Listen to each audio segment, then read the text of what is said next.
una sa lahat. Huwag tayong lumihis. Ano to? I-cover up? Ano to? Para ilihis yung atensyon sa totoong may kasalanan? Nakialam ba ako? Binigyan ko ba ng pabor ang aking kamag-anak? Hindi. Nakinabang ba ako sa negosyo nila? Hindi. Because I observed delicadeza. Mga kapatid, alas 5:30 na. Ito na mga bumabanderang balita. Wala akong kasalanan, Senator Bongo. Ginit na wala siyang koneksyon sa mga diskaya at sa manumalyang flood control projects. Hindi yan nagtatrabaho. VP Sara, ginit na hindi niya pinagre-resign sa PBBM, pero banat niya. I swear to the flag, si BBM, hindi yan siya nagtatanong ng trabaho at all. Pasensyahan tayo matapos magsabi ang mga diskaya na hindi na sila makikipagtulungan sa ICI. Mensahe ni DPWH Secretary Vince Dizon sa mag-asawa. Kung hindi sila magko-cooperate, pasensyahan tayo. Hindi ba? Ganun lang naman kasimple yun eh.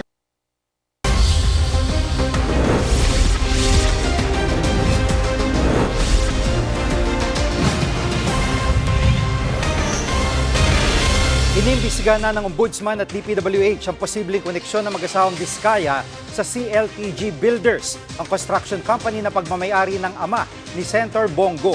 Live mula sa TV5 Media Center, nangunguna sa balita si Gerard de la Peña.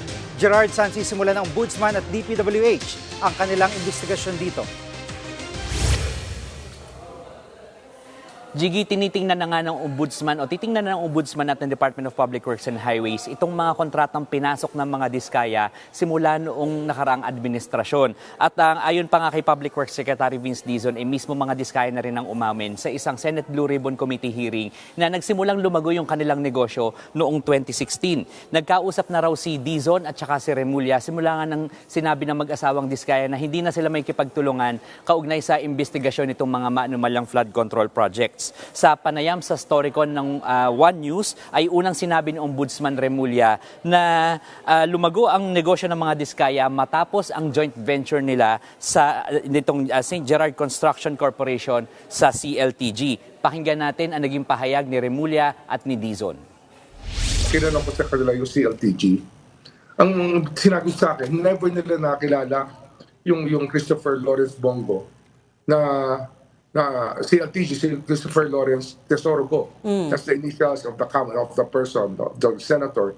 Looking at their record, na puro selfie sila at puro picture sila with everybody they meet. You think it's possible? Ika nga sa Tagalog, matinik tsaka madulas. At ayaw umamin. Meron na kaming mga gagawin sa mga susunod na araw to look at those, specifically at those contracts of the Diskayas during the previous administration. Kailangan mag-cooperate sila. Kung hindi sila magko-cooperate, pasensyahan tayo. Hindi ba? Ganun lang naman kasimple yun eh. Jiggy, base sa 2018 report ng Philippine Center for Investigative Journalism o PCIJ, ay nakakuha ang CLTG ng 4.6 billion pesos na halaga ng mga kontrata sa DPWH mula 2007 hanggang 2017. Sinabi na noon ng mga diskaya na 2017 sila nagkaroon ng joint venture kasama itong CLTG para sa mga projects diyan sa Davao Region. Kumpiyansa naman ang DPWH na makukulong ang mag-asawang diskaya dahil nakapag-rekomenda na sila ng mga kaso sa Ombudsman. At kapag naisampa na ng Ombudsman itong mga kasong ito sa Sandigan Bayan, non-bailable yan. Jiggy. At Gerard, dahil iniugnay na ngayon si Senator Bongo, ay posible ba siyang patawag ng ICI? Jiggy, ayon kay ICI Executive Director Attorney Brian Hosaka, ay titingnan nila kung dapat nga bang ipatawag itong si Senator Bongo. At titingnan nila yung mga koneksyon at saka nila imbitahan ito. At titingnan din nila yung mga ebidensya kung dapat nga bang mailagay rin itong si Senator Bongo sa ILBO o yung Immigration Lookout Bulletin Order. Jiggy. At kanina na pag-usapan sa ICI at ng iba pang mga ahensya na yung pagbawi sa ari-arian ng mga sangkot sa flood control scandal, paano raw nila ito gagawin? Jiggy, 16 na ahensya ng pamahalaan na nga yung bumuo ng technical working group para mapabilis yung pagbawi nitong mga pondo na sangkot nga dito sa mga maanumalyang proyekto at para agad na maibalik ito sa kaban ng bayan. At ang sinasabi nila dito, hindi na kailangan ng court order dahil yung mga proseso susundin lamang yung mga naayon sa batas at yung mga mandato nitong mga bawat ahensyang ito. Isang example dyan, Jiggy, ay itong 13 luxury cars na hawak ngayon ng Bureau of Customs. Dahil kulang ito sa mga papeles, pwede na raw itong ipasubasta ng BOC sa mga susunod na linggo kahit wala pang court order. Dahil ito yun naaayon sa mga procedures nitong Bureau of Customs. At bukod dyan, Jiggy, meron ding hawak na 5 billion pesos itong Anti-Money Laundering Council. Kaya nga, yun nga lang, kailangan pa itong dumaan sa korte bago ma-forfeit ng AMLAC. Yan muna latest, balik sa yung Jiggy. Yan ang ulat ni Gerard de la Peña live mula sa TV5 Media Center. Nanindigan naman si Senator Bongo na hindi siya sangkot sa anumang anomalya na dinadawit sa kanyang pangalan. Live mula rin sa TV5 Media Center, nangunguna sa balita si News 5 Senate Correspondent Mean Los Baños. Mean, ano pa ang sinabi ni Senator Bongo? Jiggy, tingin ni Senator Bongo, may pandilihis at cover-up na nangyayari at tila ba tina-target daw silang mga malalapit sa Administrasyong Duterte. Bagamat hindi niya sinabi sino yung tingin niyang nasa likod niyan. Dahil nga, kasama na rin sa iimbestigahan ng DPWH at ng Ombudsman yung kontrata sa pagitan ng mga diskaya at ng CLTG Builders na pagmamay-ari nga ng pamilya ni Senator Bongo. Sa isang press conference kanina sa Senado, Jiggy, sinabi ni Senator Bongo na bukas siya sa imbestigasyon na yan. Pero ang tanong din niya, bakit papunta na sa kanila at kanyang pamilya yung direksyon ng imbestigasyon na tila malayo daw doon sa pinagmulan kaugnay nitong maanumalyang flood control projects. Narito ang bahagi ng pahayag ni Senator Bongo. Ano to? May cover up? Ano to, para ilihis yung atensyon sa totoong may kasalanan? Tumbukin niyo po yung dapat tumbukin, mga totoong buhaya. Bakit i-atras ngayon? May mga gumagalaw na puwersa para iikot po yung katotohanan. Para hindi mapanagot.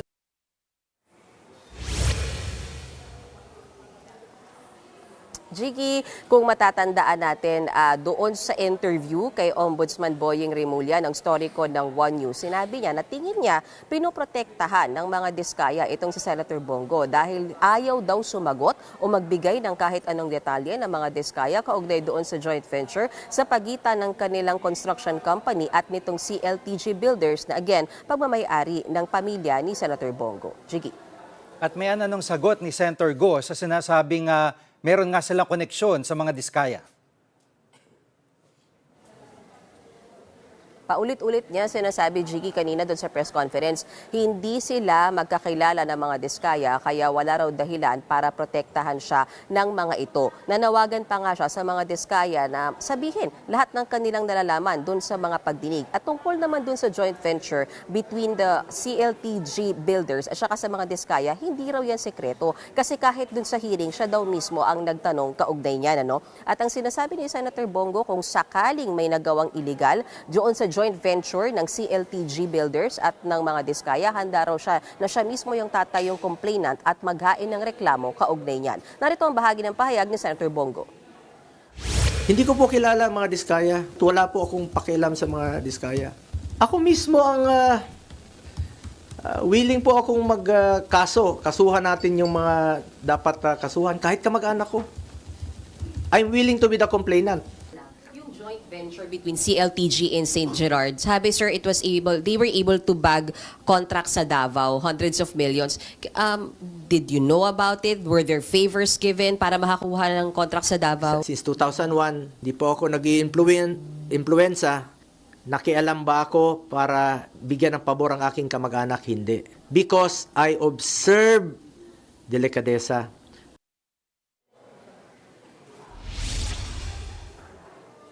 Jiggy, paliwanag pa ni Senator Bongo, matagal ng negosyo ng pamilya nila itong CLTG Builders. Hindi pa raw siya pinapanganak, ay negosyo na yan ng kanyang pamilya. Pero tumigil na raw yan sa pag-ooperate simula pa noong 2022. Narito ang bahagi ng pahayag muli ni Senator Bongo.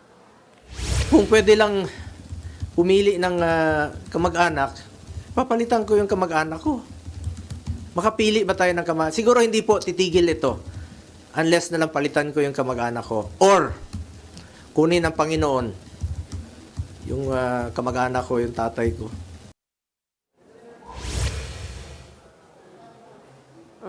Jiggy, yan na muna yung latest mula sa mga kaganapan sa Senado. Balik sa'yo. Yan ang ulat ni Manuel Los Baños live mula sa TV5 Media Center. Susunod, walang nagsasabing oust Marcos. Yan ang hit ni Vice President Sara Duterte hinggil sa manipanawagang mag-resign si PBBM. Congressman Leandro Liviste binunyag na may mga tauhan si Secretary Vince Dizon sa DPWH na kontraktor umano. Diyan lang kayo mga kapatid, dapat una sa lahat.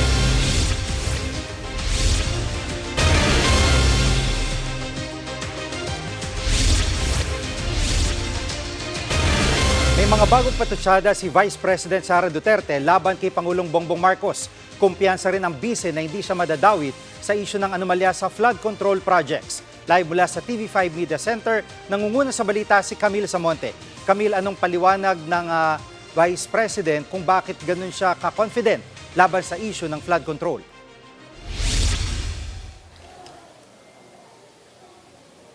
Jiggy, binigyan diin ni Vice President Sara Duterte na wala siyang proyekto na may kinalaman sa DPWH. Wala raw flood control projects ang Office of the Vice President at Department of Education kung saan dati siyang nagsilbing kalihim. Pero sinasabi ni VP Sara na susubukan umano ng administrasyon na iugnay siya sa issue lalo't nadadawit na ngayon ang mga kaalyado ng mga Duterte. Isa na nga dyan si Senator Bongo. Narito ang pahayag ni VP Sara.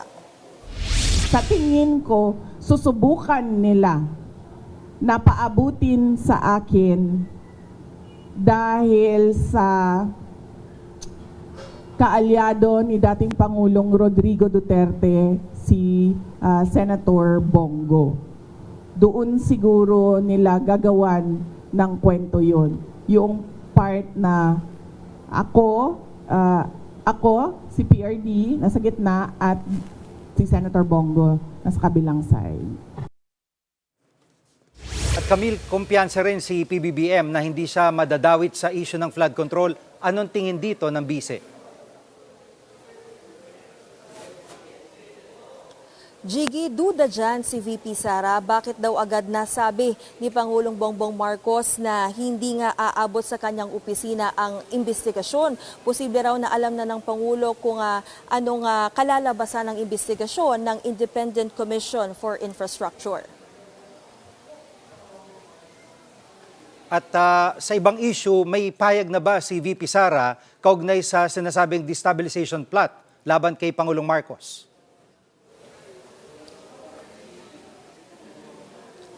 Jiggy, wala namang destabilization plot ayon kay VP Sara. Matatandaan na umugong ang banta ng kudeta dahil may ilang retiradong opisyal ang nagsulong nito. Tingin naman ni VP Sara, paranoid lang ang administrasyon. Ang patunay nga raw dito ay minsan nang nagpaikot ng dokumento ang opisina ni PBBM para alamin kung saan nagpupunta ang bise at kung sino-sino ang mga kausap niya.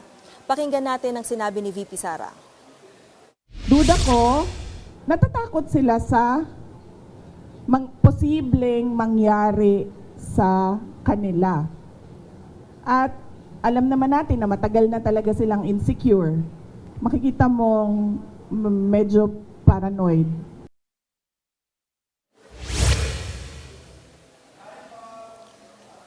Jiggy, una nang sinabi ng bise na hindi niya suportado yung mga panawagan na mag-resign si PBBM. Gayunman, nasabi ni VP Sara sa interview na hindi naman talaga nagtatrabaho ang Pangulo. Ito ang pahayag ni VP Sara. I swear to the flag, si BBM, hindi yan siya nagtatanong ng trabaho at all. Kaya napansin niyo ba, walang direksyon yung governance at walang direksyon yung iba't ibang departamento. Bakit? Kasi he doesn't give he doesn't command. At Camille, may buwelta ba ang Malacanang sa mga nabanggit ng bise?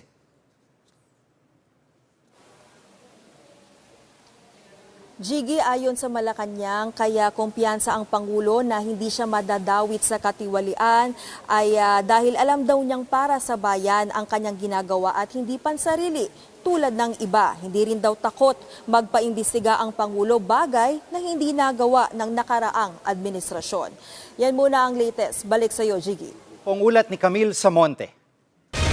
May mga tauhan si Secretary Vince Dizon sa DPWH na umano'y mga contractor din. Yan ang binunyag ni Congressman Leandro Leviste. Live mula sa Kamara, nangunguna sa balita si Marian Enriquez. Marian, ano pang detalye nitong aligasyon ni Congressman Leviste kay Secretary Dizon?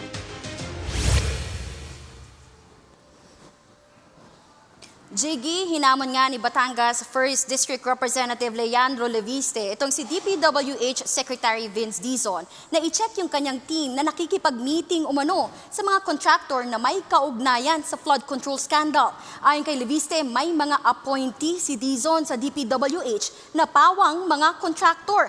Hindi pinangalanan ni Leviste yung mga naturang DPWH appointee at inamin din niya ang pawang mga hearsay o narinig lang niya ito, pero duda raw yung kongresista kung paano ngang magkakaroon ng transparency sa investigasyon sa flood control projects at umaalis yung korupsyon sa ahensya kung may koneksyon sa mga contractor itong ilang tao ni Dizon. Pakinggan natin itong pahayag ni Congressman Leviste.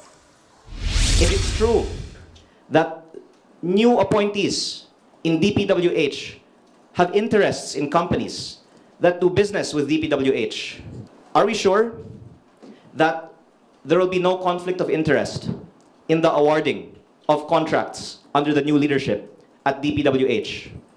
And why then has this not been previously disclosed?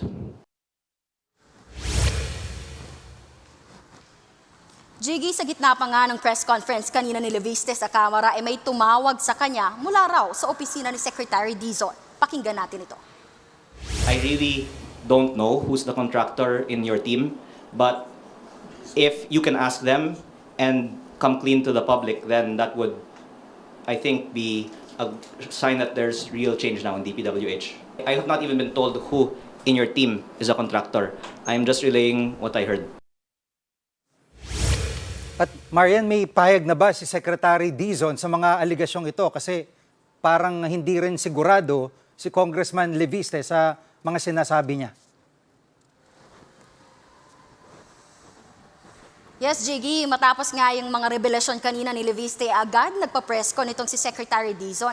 Nagpasalamat pa siya kay Leviste pero humiling ito na sana raw ay magbigay pa ng detalye itong kongresista. At giit pa nga ng kalihim, sa pagkakaalam daw niya ay walang contractor sa kanyang mga appointee. Ipinangako rin naman ni Dizon na paiimbestigahan niya ang mga ito. Narito ang pahayag ni DPWH Secretary Vince Dizon. Tatanggalin ko po yung taong yon immediately. At kung kinakailangan, kakasuhan ko ba yung taong yon? That's very important to me, no, na malaman talaga. No, kung sino yan, kung ano ang circumstances nung narinig niya, importante sa akin yan. No, and I will look forward to having a conversation with Congressman Leviste on that. No, so very, very, very clear. No, hindi ko papalampasin yan. Yan muna ang latest dito sa Kamara. Balik sa iyo, Jiggy. Yan ang ulat ni Marian Enriquez mula sa Kamara. Susunod, isang super health center na 2024 pa natapos ipatayo. Ngayon lang umano nagbukas. Mga estudyante sa isang barangay sa Antipolo kinakailangan pang tumawid sa rumagasang ilog para lang makapag-aral. Huwag kayong bibitiw, dapat una sa lahat.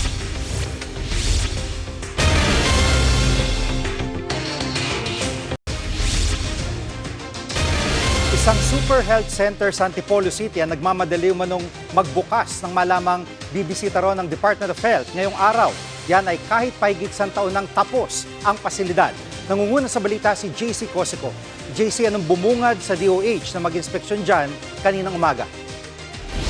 Jiggy, may mga nagpapacheck up nga dito sa Super Health Center ng Sitio Tanza 2, Barangay San Jose, Antipolo City, nang datnan po ng DOH kaninang umaga. Pero ayon sa DOH, ngayong araw, today, yung kanilang first day ng operations. Yan po ay kahit pa noong isang taon, July 2024 pa na kompleto, itong construction ng facility na ginastosan ng 11.4 million pesos ng DOH. Kung tutuusin, dapat mo agad din mag-operate pagkatapos. Narito po ang pahayag ng DOH. Ang report sa akin is this is not functional at nakapadlock. Kaya binisita ko. That's the reason. Parang nalaman yata nilang bibisita ko. Itinanggi naman yan ng Antipolo City LGU. Hindi raw po nila tinayming na gawing operational ang Super Health Center ngayong araw. In fact, ay 1 week na raw po sila na naglilipat ng mga gamit dito. At nagkataon lang daw talaga na nagkaroon ng problema sa manpower and equipment, kaya po hindi agad sila nakapag-operate. At ongoing rin daw, Jiggy, yung operation ng katabing barangay health station, kaya walang patid ang serbisyong medikal. Narito po ang pahayag ng Antipolo City LGU. Hindi pa rin po talaga ito handa at ayaw naman po natin siguro na parang hilaw na pagbibigay ng serbisyo. Kailangan din po natin ng mga furnitures, mga supplies, etc. na kailangan din po nating magpondo po or maglaan ng pondo para dito. Tayo po ay naglaan ng pondo para po sa hiring ng personnel. Sa ngayon, partially operational na itong Super Health Center, pero bahagi pa rin po ito noong 297 na nakatenggang Super Health Centers na ire-report po ng DOH sa Independent Commission for Infrastructure o ICI para maimbestigahan.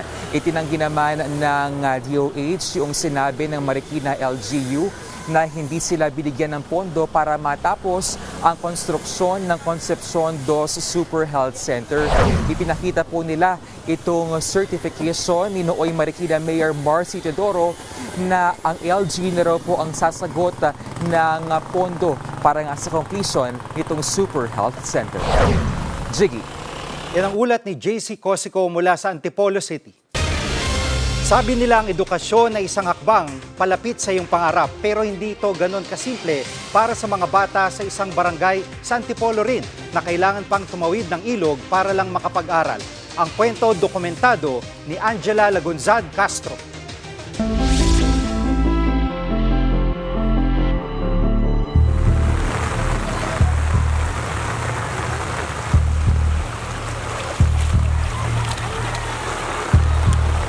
Mga batang pasan sa likod ng magulang, mga mag-aaral na bitbit ang kanilang bag at sapatos upang di mabasa sa ilog.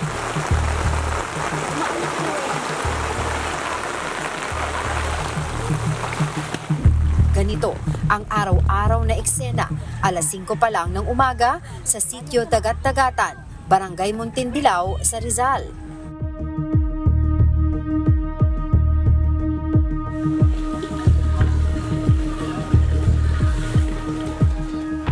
Bata pa lang daw si Kay. Ito na ang sitwasyong nakamulatan niya para makapasok sila sa eskwelahan na hanggang ngayon ay kalbaryong dinaranas pa rin ng kanyang 3 anak.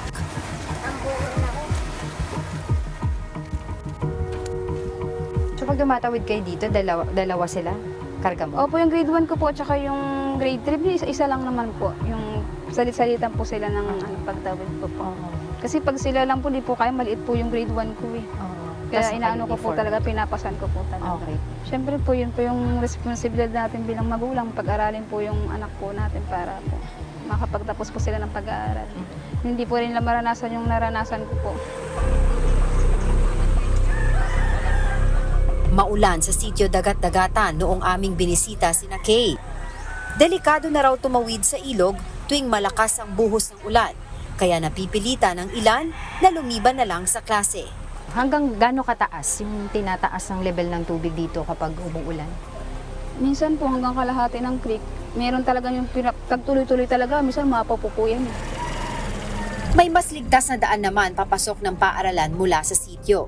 Pero bukod sa aabutin ng hanggang 3 sakay ang layo nito, mas magastos din para kina Kay na ang tanging pinagkukunan ng kabuhayan ay ang sweldo ng construction worker na mister. Balikan po nila pag sa isang tao, ano po sila 45. Isang Isa lang yun, estudyante, opo. Oo. Tatlo po kami namamasahe po. Oo. So dito na lang kasi walang Opo, tsaka mas malapit po. So, ngayon po susubukan natin yung araw-araw na tinatawiran ng mga kabataan dito. Makapasok lamang sila sa kanilang paaralan. May pagragasa.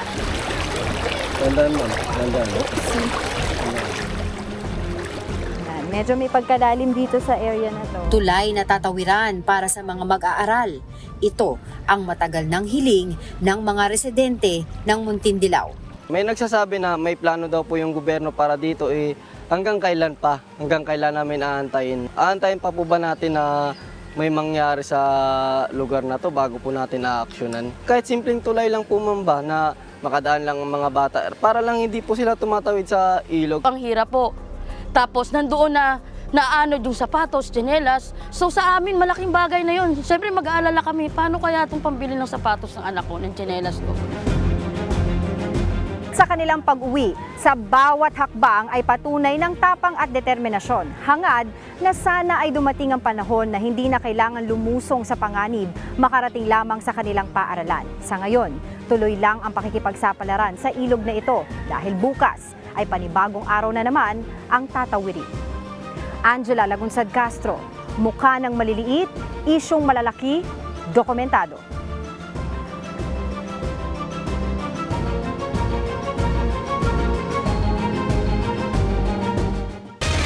Kami ang inyong kapatid sa Balitan at Public Service. Dapat una sa lahat. Abangan niyo po ulit kami bukas dito sa TV5, 1PH, RPTV, True TV at 105.9 True FM.